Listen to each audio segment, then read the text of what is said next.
Friends, ఇప్పుడు అందిన వార్త భారీగా మోసపోయిన పవన్ తీవ్ర దుఃఖంలో కుటుంబం అంటూ వార్తలు అయితే వస్తున్నాయి. ఫ్రెండ్స్, మరి దాని గురించి వీడియో చేయడం అనేది జరుగుతుంది.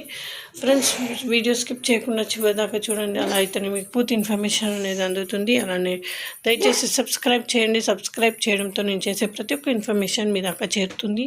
అలానే లైక్ చేయండి. లైక్ చేయడంతో ఇలాంటి ఇంపార్టెంట్ ఇన్ఫర్మేషన్ అనేది చాలామందికి రీచ్ చేసిన వాళ్ళు అవుతారు. వివరాల్లోకి వెళ్ళిపోదాం. మన చిత్ర పరిశ్రమలో ఎందరో అగ్ర నిర్మాతలు ఉన్నారు. వారిలో దివంగత లెజెండరీ నిర్మాత డి రామానాయుడు కూడా ఒకరు.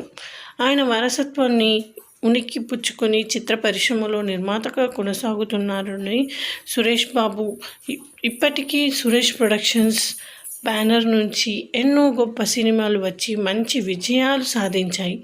అంతేకాకుండా ఎందరో కొత్త నటులు, దర్శకులు ఈ బ్యానర్ నుంచి చిత్ర పరిశ్రమలో అడుగుపెట్టి భారీ విజయాలను కూడా అందుకున్నారు. ఇలాంటి ఈ అగ్రనేత నిర్మాత power star Pawan Kalyan remuneration విషయంలో మాత్రం ఊహించని విధంగా మోసం చేశారనే వార్త ప్రస్తుతం సోషల్ మీడియాలో వైరల్గా మారింది. అయితే పవన్ కళ్యాణ్ తాను నటించే సినిమాకు 100 కోట్లకు పైగా రెమ్యూనరేషన్ అందుకుంటున్నాడు.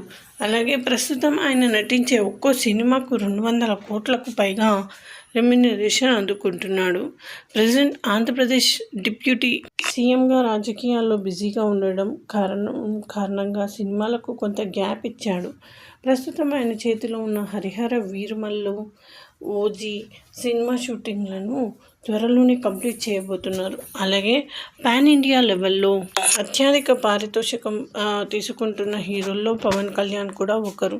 ఇదే క్రమంలో పవన్ కళ్యాణ్కి కొంతమంది నిర్మాతలు డబ్బులు ఇస్తామని ఇవ్వకుండా 2-3 కోట్ల వరకు రెమ్యూనరేషన్ ఎగ్గొట్టిన వాళ్ళు చాలామందే ఉన్నారని చెప్పుకోవచ్చు. మరీ ముఖ్యంగా పవన్ కళ్యాణ్కి భక్తుడుగా చెప్పుకునే బండ్ల గణేష్, బీవీఎస్ ప్రసాద్ వంటి వారు కూడా ఈ లిస్టులో ఉన్నట్టు తెలుస్తుంది. ఇదే సమయంలో పవన్ కళ్యాణ్, వెంకటేష్ కలిసి నటించిన గోపాల సినిమాలో పవన్ కృష్ణుడు పాత్రలో నటించాడు. ఈ సినిమా కోసం పవర్ స్టార్ 15 రోజులు కాల్ షీట్ ఇవ్వగా ఆ డేట్స్ కూడా సరిపోక నిర్మాత సురేష్ బాబు మరికొన్ని కాల్ షీట్స్ కావాలని కోరారట.